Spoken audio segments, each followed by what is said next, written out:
సింహరాశి యొక్క ఫలితాలను కనుక చూసినట్లయితే పరాభవ నామ సంవత్సరంలో ఈ సింహరాశిలో ప్రధానంగా మఖ పుబ్బ ఉత్తరాపాదం సింహం అని అంటోంది శాస్త్రం. అంటే మఖ నక్షత్రం అన్ని పాదాలు, పుబ్బా నక్షత్రం అన్ని పాదాలు, అలాగే ఉత్తరా నక్షత్రం ఒకటో పాదము ఈ సింహరాశిలో ఉంటాయి. సింహరాశి వారికి పరాభవ నామ సంవత్సరంలో అన్ని సరసమానంగా ఉన్నాయి. ఆదాయము వ్యయము 5-5, అలాగే రాజపూజ్యము అవమానము 7-7, అంటే అన్ని సమానమైనటువంటి సంఖ్యల్లో ఉన్నాయి. కాబట్టి ఇక్కడ నెగిటివ్ అయితే లేదు, కానీ వచ్చింది కాపాడుకుంటే ఫలితాలు ఉంటాయి. ఇప్పుడు ఆదాయం 5 ఉంది కాబట్టి ఈ 5 ఖర్చు చేయకుండా మనం జాగ్రత్తగా మెలిగితే వారికి లాభమే కదా. అలాగే రాజపూజ్యం కూడా, మన గౌరవం బాగా పెరుగుతుంది.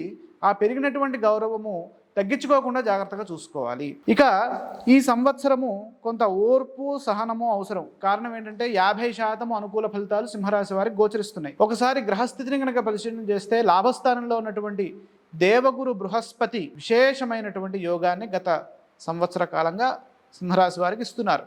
ఇక్కడ గురుబలంతో పాటు పక్కనే అష్టమ శని కూడా ఉంది. అంటే శని దోషం కూడా పక్కన వీరిని ఇబ్బంది పెడుతోంది గత కొంతకాలంగా.